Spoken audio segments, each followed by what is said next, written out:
Hey everyone, just heading to a conference. It's a conference to support people like us who have left the Mormon church specifically, but also for anyone, I think really, who has left a lifelong religion, needing support as they process it all, the healing process, all the different emotions that we experience when leaving such a it's pretty much, it's an intense religion, you know. It's not like it's just not an easy religion to leave. Let's just say that you can't just move on as easily as you might think when it comes to we're in Utah, the culture, family, and just really processing a lot of these deep-seated beliefs that we are now realizing that may not be so healthy. So we are working through all that, and so it is quite the process. And we are actually presenters at this event, and we're going to show some clips of our message and what we want to share. Anything you want to say right now? Oh, hi guys. Yeah, just that these, gosh, you know, all these people we're meeting, and we're making so many new friends, and some of these people are like, they've been out of the church for years, and they're like all strong and like even further along than us, and then you meet people that are like babies, like, and it makes, we've only been out for just over a year, and you meet these people that are just coming out, and it reminds you of you when you first came out.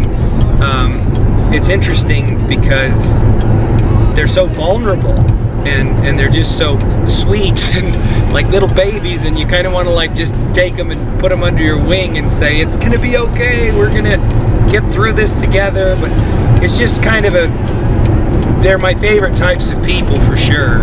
A lot of beautiful people that you know, that really want to, you know, they really want to find their purpose, their meaning in life. It's interesting dynamic, isn't it, Kristen? Yeah, and I always tell people, like, you just have this automatic connection with them. When you meet people that have gone through this experience, it's like this instant automatic connection, because I had no idea leaving my religion would be this intense.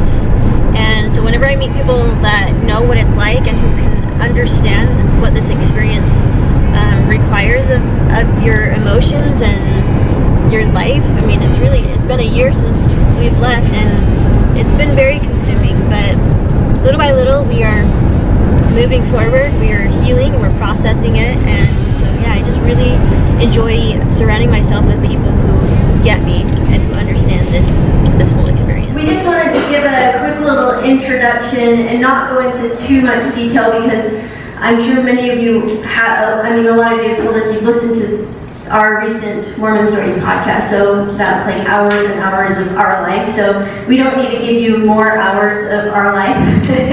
We want to give you a little bit more of what we weren't able to share on the podcast, which I think are some things that we've learned this past year. It's been a year since we left, and we want to kind of walk you through that process and share some of the things that we learned, some of the mistakes that we made, and some of the things that helped us through. And so we'll just kind of give you a little background on us briefly by telling you that we've been married for 15 years this summer. We have 4 kids. We both served missions. I went to Germany. Here, I don't know how to do this. Okay, I got this. You do that. And Sean went to Virginia. So soon after I got back from my mission, just 3 months after my mission, I met Sean, but we had mutual friends from high school, so we kind of knew of each other. Look how sacrilegious I was, even on the mission. Yeah. You burnt Sean, you do that? You burnt a tie at 6 months? Didn't you do that? Yeah. So we got, in the podcast, we explained how we didn't make it to getting married in the temple for obvious reasons. I mean, look at him.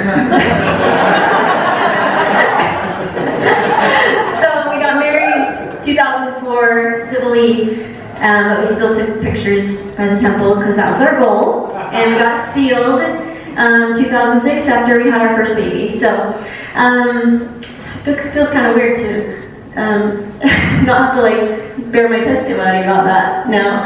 Be like, it's such an amazing, beautiful experience, you know, like that's what I felt. You just said your Mormon voice. Yeah. So, but in some ways we can appreciate a lot of what we are experiencing in the church. But, so this is our family. What's cute about this little guy right here, this is Oliver, and when we decided to leave the church, shortly thereafter, he was about 9 years old, and he says to me, "Hey, Dad," he goes, "You know, we left the church. Does that mean we can choose to go left sometimes now?" Choose the left. Now we choose the left. We got to episode, I think it was 15, and we did our first episode about some of the things that we were frustrated about the church, assuring everybody that don't worry, like we have a testimony of this church and we're going to voice some of our opinions, but please don't take offense, but this is what we really think, this is what we see about the church that we feel needs to change. And that just kind of that was April 2018. Last year, yeah. So that episode was the beginning of us finally having the conversation with each other, allowing ourselves to voice those opinions, because for many years we just suppressed our real thoughts about the church. And so we finally had this open communication, and not only did we have it with each other, but we decided to share it publicly. And then my podcast about just more about personal development as a mom turned into our whole faith transition story, and we've been documenting it since last year. I think it was episode 19, I think, where I had the panic attack where everything just sank in, and I was like, oh my gosh. And I always end every season at it was 20 episodes, so I did this. I was like thinking, I can't even function, I can't do this. So I was literally going through this dark night of the soul, and Sean helped me through that tremendously. And after a few days had passed, I was like, okay, well, I can't just like let go of everything I've been working so hard for all these years. I can get through this, I can push through and finish this season of the podcast, and then we'll have a break for the summer. So I did an episode explaining what my panic attack without actually sharing what was going on with the religion and all that. I just shared it real vaguely, and then I was like, okay, we're finishing this season, we're taking a break for the summer.